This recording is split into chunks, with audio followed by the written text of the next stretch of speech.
ఎందుకు ఒక్కసారిగా అసలు యాక్షన్ వైపు వెళ్ళాలని ఎందుకు అనిపించింది? ఎప్పటి నుంచో అనుకుంటున్నాను సార్ నేను. చాలా చాలా సంవత్సరాల నుంచి యాక్షన్ సినిమా ఒకటి చేయాలని ఉంది నాకు. కాకపోతే ఏంటంటే దానికి కరెక్ట్ ప్రిమైస్ దొరకట్లా. ఇప్పుడు యాక్షన్ బేస్డ్ సినిమా తీయాలంటే మన సొసైటీలో ఏంటంటే మనం ఎక్కువ యాక్షన్ చూడం సార్. మన రోడ్ల మీద మనంతా సాఫ్ట్ సొసైటీ కదా, పెద్ద యాక్షన్ చూడం. సో బట్ చూడకపోయినా సరే మన సినిమాల్లో విపరీతమైన యాక్షన్ పెడతారు.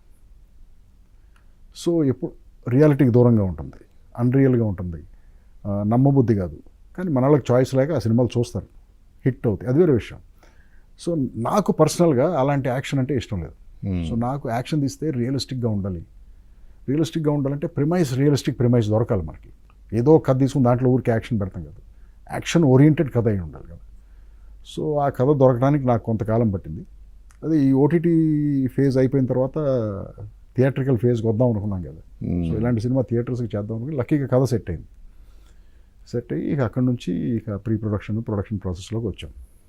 ట్రైలర్ చూస్తే కొంత కిల్, హిందీ సినిమా మీరు కిల్ చూశారు కదా? కిల్ కొంచెం చూశాను, స్టార్టింగ్ కొంత. కిల్ కానీ మలయాళం మార్కో కానీ ఇన్ఫ్యాక్ట్ కొంచెం ఎక్కువగా కనిపించింది. ఎందుకని ఎందుకంటున్నారు అంటే మోర్ బ్లడ్ బాత్ అలా అలా కొంచెం వైలెన్స్ బాగా ఎక్కువ పార్ట్ ఉందేమో అనిపించింది. మేబీ మీరు ఆ సినిమాలు ఫుల్గా నేను చూడలేదు సార్. సో ఆ సినిమాల మీద నేను కామెంట్ చేయలేను. బట్ ఈ సినిమాలో ఏంటంటే జస్టిఫైయబుల్ వైలెన్స్. ఓకే, అంటే యాక్షన్ వైలెన్సు ఈ కథకి అవసరం కాబట్టే పెట్టాం. ఓకే, అంతేగాని ముందు ఫైట్లు తీసేసి తర్వాత కథ అనుకుంటాం, అలాంటిది కాదు ఇది. So it is part of the narrative. Okay, part of the story, నెరేటివ్లో పార్ట్ అది. అలా నెరేట్ చేయకపోతే ఈ కథను నెరేట్ చేయలేము, ఆ యాక్షన్తో నెరేట్ చేయకపోతే. ఆ కథ నైజం అలాంటిది. అంటే ఒక చైల్డ్ని లేదంటే ఒక ఫ్యామిలీని అండగా నిలబడి వాళ్ళ కోసం ఫైట్ చేసే ఇది. పాప గురించే సినిమా.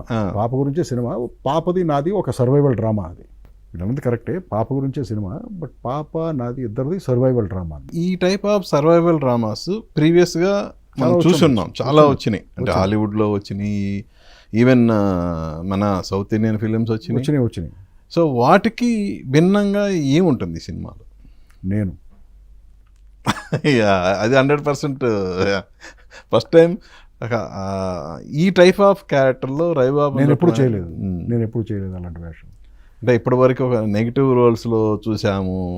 అవును, నా మీద నాకే డౌట్ అసలు ఈ క్యారెక్టర్ చేసేటప్పుడు నేను చేయగలనా లేదా, ఇలాంటి సినిమా నాతో తీయకూడదు, ఇలాంటి డౌట్స్ అన్నీ ఉండేవి. అందుకే ఏం చేసామంటే ఫస్ట్ ఒక ఫైట్ తీసాం. సినిమా తీయలే, ఫుల్గా కథ అయిపోయింది, ఒక ఫైట్ తీసాం.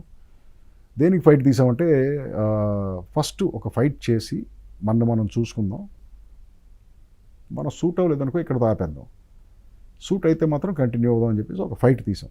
బట్ ఫైట్ చెయ్యాలంటే నేను అనుకున్న యాక్షన్ ఎలాంటి యాక్షన్ అంటే no dupes, okay, ultra realistic, skill based fights. అంటే ఊరికే కొట్టడం కాదు, రియల్గా ఫిజికల్గా స్కిల్తో పర్ఫామ్ చేయాలి, కిక్స్ కానీ పంచెస్ కానీ వాట్ ఎవర్. బట్ ఇవన్నీ చేయాలంటే ట్రైనింగ్ కావాలి. ఎంత టైం పట్టింది? ఒక 8 months ట్రైన్ అయ్యాము ఫస్ట్ ఫైట్ కోసం. Sincere, every day 4:45 in the morning training. ఆ type of training, very hard core training.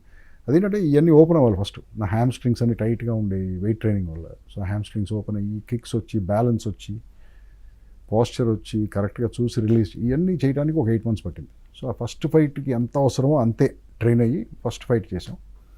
చేసిన తర్వాత అందరం బాగానే ఉంది, కంటిన్యూ అవుదాం అనుకున్న తర్వాత ఇక ఇంటెన్స్ ట్రైనింగ్ మొదలుపెట్టాం. ఇక అక్కడ నుంచి టోటల్గా నా ట్రైనింగ్ ఒక దాదాపు 1.5 సంవత్సరం త్రూ ద ప్రొడక్షన్. పొద్దున్నే ట్రైన్ అవటం, షూటింగ్కి వెళ్ళటం, ఫైట్ చేయటం, ఇలా జరిగేది అనమాట. ఓకే, అంటే కంప్లీట్గా ఇవాళ అసలు టోటల్ సినేరియా మారిపోయింది. థియేటర్కి ఆడియన్స్ రావడం అనేది చాలా తగ్గింది. అవును, ఎక్స్ట్రాడినరీ అనిపిస్తే తప్ప రావట్లేదు. అవును, మౌత్ టాక్ స్ప్రెడ్ అయిన తర్వాత కానీ, ఎస్పెషల్లీ చిన్న సినిమాలకి అవును ఓపెనింగ్స్ ఉంటలా, అది వచ్చి థియేటర్లో మంచి మౌత్ టాక్ స్ప్రెడ్ అయిన తర్వాత కానీ ఆడియన్స్ రావట్లేదు. సో రిస్క్ అని అనిపించలేదా? 100% రిస్క్. నాకు ప్రతి సినిమా రిస్కే. అంటే ప్రతి సినిమాకి వేరు, అవి తక్కువ లిమిటెడ్ బడ్జెట్లో మీరు చేసుకుంటూ వెళ్ళారు. యాక్షన్ మూవీ అంటే డెఫినెట్గా ఎంత expensive film. No it is a risk. ఏదైనా రిస్కే కదా సార్. ఇప్పుడు మనం ఆంటర్‌ప్రెన్యూర్సే కదా. మనకి ఇది స్టార్టప్ లాంటిది.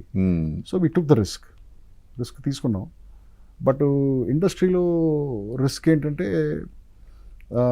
పే బ్యాక్ కానీ లాస్ కానీ చాలా ఇమ్మీడియట్గా కనపడుతుంది ఫిల్మ్స్లో ఎస్పెషల్లీ. మిగతా ప్రోడక్ట్స్లో ఏంటంటే బ్యాలెన్స్ షీట్లో కనపడుతుంది ఇయర్ ఎండ్లో. బట్ ఇక్కడ ఆల్మోస్ట్ 1 డేలోనే తెలిసిపోతుంది మనకి వే వి స్టాండ్ అనేది.